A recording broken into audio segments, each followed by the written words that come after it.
Fala pessoal, Gregory da GDTech, como é que vocês estão? Tudo bem? Perdoem se minha voz estiver um pouquinho ruim, tá? Eu tô me recuperando de uma gripe, tanto que é por isso que eu não postei semana passada. Vamos dar uma olhadinha nisso aqui, ó. Kit Interposer, de novo, Gregory, de novo. Essa plaquinha maluca aqui vem das profundezas do AliExpress, tem um processador de notebook soldado direto nela e um dissipador por cima meio que improvisado. Mas isso só deixa ela mais interessante ainda, na minha opinião. A marca que faz essas placas aqui é a Ering. E esse modelo aqui tem um suposto i9 11980HK. Pelo menos é o que eles falam que é pra ser, né? Porque esse aqui, na verdade, é um processador de engenharia. E o que chama atenção nessas plaquinhas aqui é justamente o preço delas. Com o preço de dólar de hoje, essa placa aqui tá saindo mais ou menos R$1.000 no AliExpress. Isso até com frete grátis. Mas aí, será que vale a pena ter um carinha desse ou é tudo só uma grande pegadinha do AliExpress? Porque, né, você tá comprando um processador i9 por muito pouco dinheiro. Isso e muito mais logo depois de uma palavrinha do patrocinador do canal. A GVG Mall é uma plataforma de venda de keys online tanto para Windows e Microsoft Office. E olha só, usando meu código de desconto GDTI, você vai ter 25% de desconto. Então uma key de Windows 10 Pro, que antes estava por R$108, agora sai praticamente por R$80. Depois de comprar e pegar a sua key na dashboard da sua conta, é só digitar SLUI na barra de pesquisa do Windows, colar a sua key e tá tudo pronto. Seu Windows está ativado. Lembrando que o meu cupom de desconto também funciona na hora da compra de qualquer key do pacote Office. Os links da GVG Mall estão na descrição desse vídeo, é só passar lá e aproveitar. Nossa, velho. Tá difícil hoje, cara. Primeiro de tudo, eu quero agradecer ao Alexandre, tá? Foi ele quem mandou esse kit Interposer aqui pro canal. Na verdade, faz alguns meses já que ele mandou. Só que só agora eu realmente consegui ter um tempo livre pra só mexer nisso. Na verdade, eu também tava com um pouco de preguiça, mas isso não veio ao caso. Eu estou aqui também, um kit Interposer de um inscrito do canal. Esse aqui não tá funcionando, ele está em curto. E ele mandou aqui pro canal pra ver se eu consigo dar o jeito nele, né? Ver se a gente consegue dar reparo. E o próximo vídeo vai ser sobre ele. Então, se você não quer perder, não esquece de deixar sua inscrição no canal aí, viu? Essa plaquinha aqui tem um i9 de engenharia, o que reflete o preço mais baixo dele, né? Nesse caso é um processador octa-core com 16 threads, que pode chegar a um turbo máximo aí de 5 GHz. Nos meus testes, sem overclock nenhum, tá? Ele chegou no máximo aí a 4.1. Tem um pouco aí a questão das limitações de temperatura que eu vou mostrar pra vocês depois. E ele aqui tem um TDP máximo de 65 watts. Lógico, isso sem mexer nada na BIOS, tá? Tirou a plaquinha da caixa, colocou no seu PC e bora torar. Essas são os specs de um processador já pronto, né? Não um processador de engenharia. Esse carinha aqui pode ter algumas discrepâncias, né? Porque não é um processador pronto, né? É um processador, vamos dizer, beta. Então tá, Gregory, chega dos blá blá blá, você já falou muito, vamos dar uma olhada na placa aqui em si. Aqui, pessoal, vocês podem ver já a plaquinha bem bonita, tá? Eu gosto bastante desse design dela. Ela não vem com essa bateria de BIOS, isso aí são pelas leis mesmo. Aqui, o IHS do processador em si. Vou mostrar pra vocês que esse aqui já foi modificado. Ó, como vocês podem ver, os batentes ali não relam mais na placa, tá vendo? Agora o contato tá 100% com o die do processador. Temos aqui dissipador de ambos os VRMs, ok? Conector 8 pinos aí de alimentação do processador em si, 2 slots de RAM DDR4, conector de 30 pinos, 4 saídas SATA, entrada para SSD NVMe 4.0. Aqui embaixo é uma outra entrada, só que ela passa primeiro pelo chipset, depois ela vai pro processador. E, pessoal, eu tenho que explicar um negócio pra vocês sobre essas placas aqui. A China, ela tem uma cultura de reaproveitamento de peças, tá? O que é algo assim, dependendo do que for, é uma causa muito boa, porque ao invés desses componentes serem jogados fora, eles pegam e reutilizam aqui. E isso muitas das vezes é por falta de opção, tá bom? Porque assim, a Ering, por exemplo, né, a empresa que faz essa placa, ela não é grande o suficiente para ter contrato com a Intel, por exemplo, para pegar chips novos. Eles são relativamente uma empresa pequena, né? Pelo menos pequena comparado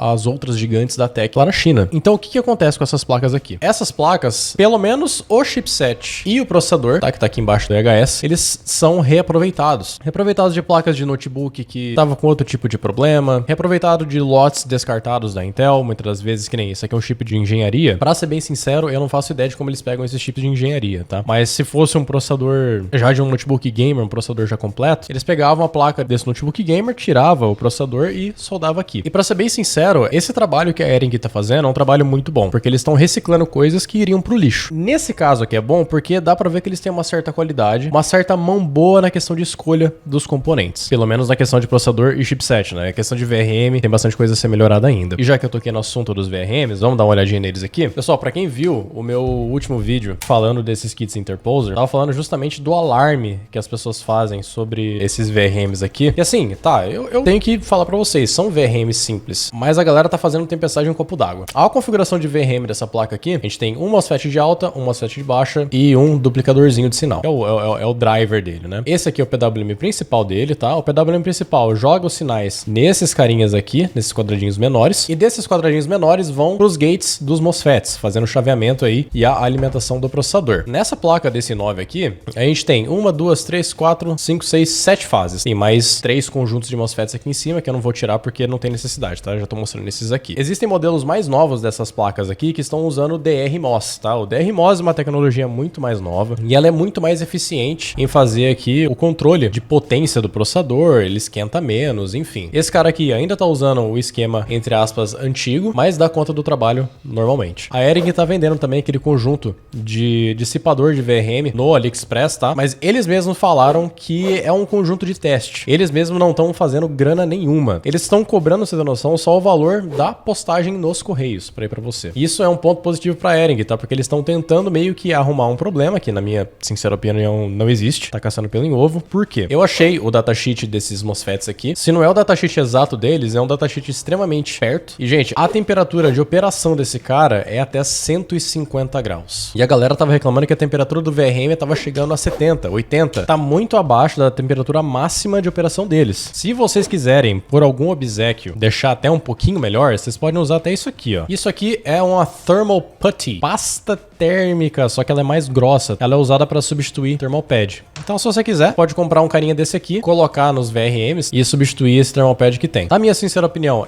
é preciso? Não. Esse dissipador que tá aqui já é o suficiente para essa placa, tá? Mas se você quiser, né? Provavelmente no próximo vídeo eu vou fazer algumas experiências, tá? Com essa pasta térmica aqui, na hora de fazer o reparo desse cara aqui. Enfim, é uns pensamentos meio maluco aí que você quiser ver, você vai ter que acompanhar o próximo vídeo, beleza? Não sei se vai dar diferença em temperatura ou não, mas as minhas engrenagens aqui estão rodando e rodando e rodando, né? Aqui no modelo fala, ó, Ering 11th Core i9 ES 2.6 GHz, né? O ES é que é de engenharia. E é basicamente isso, gente. A construção dessa placa aqui é bem bonitinha. Na minha sincera opinião, deveria ter mais uma entrada de fan aqui. A gente fazer comparação com esse kit aqui, ó. Isso aqui já é um i7 11800H. Ele tem 3 saídas para fan, no caso, né? 2 PWM e outra DC. Mas de resto é basicamente a mesma coisa. A plaquinha é muito bem construída, tirando a questão do dissipador do processador, né? Eu também estou com outras ideias aí de alguns outros experimentos que eu vou tentar fazer. Não sei se isso vai dar vídeo ou não, mas vamos ver. Vamos então agora para os benchmarks. Eu testei ela completamente estoque, tá? Sem overclock nenhum, com memórias a 3200 MHz. São memórias da Crucial CL22. Eu sei que são memórias um pouco mais lentas, mas para quem tá com um orçamento um pouco mais apertado, é o que tem,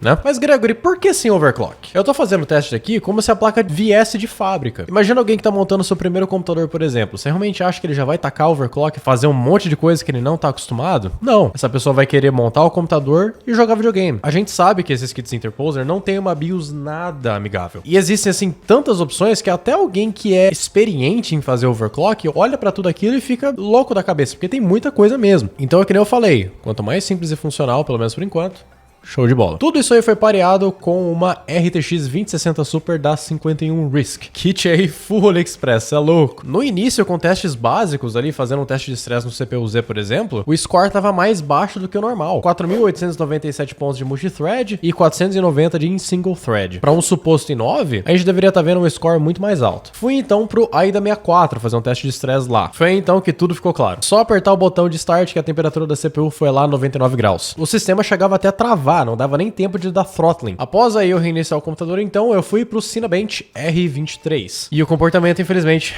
foi a mesma coisa. Não tem jeito, gente. Eu tive que abrir essa placa e fazer a minha modificação que eu sempre faço com esses kits, que é lixar as torres de fixação do cooler para ele ter um contato melhor com o die do processador. Desculpe, Skander, mas o seu kit Interposer também passou pelo meu tratamento da lixadeira. Para as pessoas se perguntando, eu lixei mais ou menos 4 até 6 milímetros de cada torre de fixação. Isso é justamente para somente os parafusos fazerem pressão na placa, tá? Mas tem que tomar cuidado também. Não tem mais nada para fazer pressão no parafuso. Então, quanto mais você aperta, mais a placa ela vai ficar baulada. O certo é colocar o dissipador em cima e dar só pequenos apertos. Após isso, olha só que surpresa. Mesmo teste de estresse no CPU-Z, agora a gente tá batendo 5.569 pontos. Isso em multithread. Em single thread, a gente tá tendo 534 pontos. E as temperaturas refletem isso. Agora a placa demora muito mais para entrar em 99 graus e chegar até o thermal throttling. provando mais uma vez que esse tipo de problema não é resolvido somente com metal líquido. Lembrando que todos esses testes foram feitos sim com o cooler estoque da Intel. Lixar os postos de fixação desses IHS é mais do que suficiente. No Cinebench R23, depois de fazer a modificação no IHS, ele agora rodou normalmente sem travar nada. Lógico, teve throttling sim, mas a gente pegou um score de 11.648 pontos, ficando acima do i9 9880H. Ora então, para os jogos. Eu testei GTA V e Counter-Strike Global Offensive. Os dois aí em 1080p. O GTA V eu testei tanto com os gráficos no Ultra e também no Low. Com os gráficos no Ultra, tive uma média de mais ou menos aí 75 FPS. Algumas mudanças de cena fizeram sim ele ficar abaixo dos 60, mas a gente sabe que esse benchmark do GTA V não é lá muito bom. Agora ele com todos os gráficos no Low, a gente teve uma média de mais ou menos a 130, 150 FPS, o que é uma média ótima se você não se preocupa tanto com os gráficos, né? Até parece que você não se preocupa com os gráficos. Em ambas as configurações gráficas, o processador durante os testes não passou de 75 graus. Lembrando que esses testes em jogos eu fiz antes de fazer a modificação do IHS, então seria como o kit viesse de fábrica mesmo. Se o IHS tivesse sendo modificado, a gente teria temperaturas ainda melhores. Somente depois nos testes sintéticos que eu vi realmente problema de temperatura. O CSGO eu testei com os gráficos todos no low e só no low mesmo, porque é onde que a galera joga pra ser mais competitivo. Os frames dele no mapa próprio de teste de FPS ficaram em média aí 448 frames por segundo. É muito frame, gente, é um resultado muito bacana. Então eu parti logo pra uma partida de deathmatch. Não liga pra eu morrer na toa, porque eu tive que jogar pela minha placa de captura e ela tem um delay de mais ou menos 100 milissegundos, então tava muito difícil de jogar, meu Deus do céu. Na famosa Dust 2 eu tive uma média de 400 FPS também. O jogo ficava aí em média 300 até 650. Temperaturas do processador em média 65 a 70 graus. 5 graus abaixo comparado ao GTA V. Em conclusão, essas placas aqui são ainda campeãs em desempenho e custo-benefício, mas a gente ainda tem os problemas de antes, né? Questão de BIOS, questão de temperatura. Esses processadores também podem vir cheio de bugs, porque, né, são processadores de engenharia. Então, se você quer comprar esse tipo de placa, compre um que tem um processador já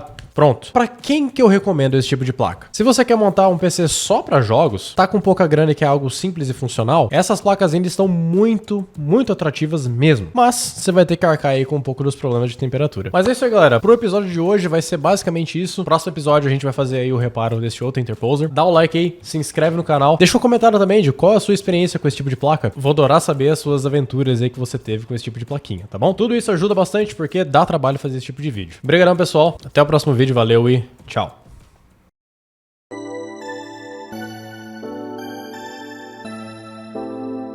Esse é o James, da salada de fruta, o artista de circo.